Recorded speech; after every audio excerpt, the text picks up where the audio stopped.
আজকের প্রশ্নটা খুবই কঠিন যে শিক্ষা পাওয়ার জন্য আমাদের ছেলেপেলেরা রাস্তায় নেমেছে শিক্ষার দাবিতে। যদি তাদের মার খেতে হয় তাহলে আমরা আজ কোন সমাজে বাস করছি?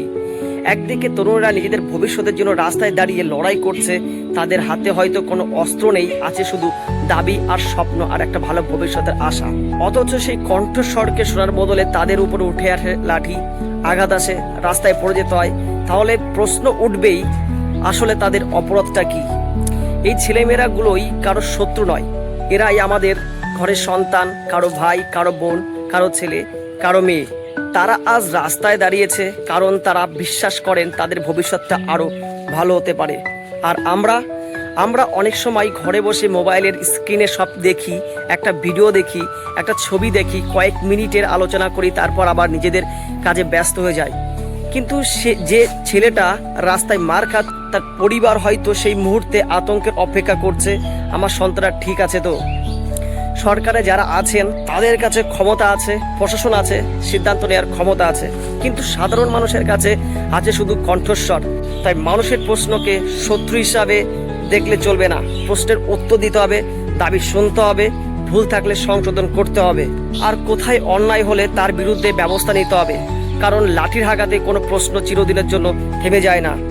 আজ যে তরুণ রাস্তায় দাঁড়িয়ে নিজের ভবিষ্যতের কথা, কাল সেই তরুণই এই দেশের শিক্ষক হবে, ডাক্তার হবে, ইঞ্জিনিয়ার হবে, শ্রমিক হতে পারে, প্রশাসক হতে পারে, এই দেশকে এগিয়ে নিয়ে যেতে পারে।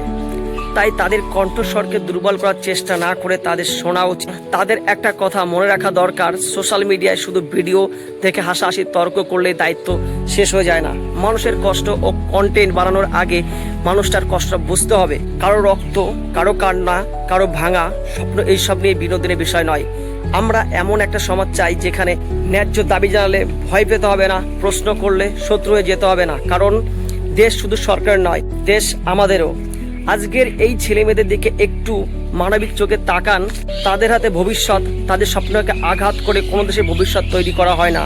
শেষে শুধু একটা কথাই বলবো, যে দেশে ভবিষ্যৎ করার স্বপ্ন দেখা ছেলে মেয়েদের রাস্তায় রক্ত ঝরাতে হয়, সেই দেশের সবচেয়ে বড় প্রশ্ন হলো, আমরা দেশের স্বপ্নকে রক্ষা করি নাকি দেশের স্বপ্নকে ভেঙে দিচ্ছি?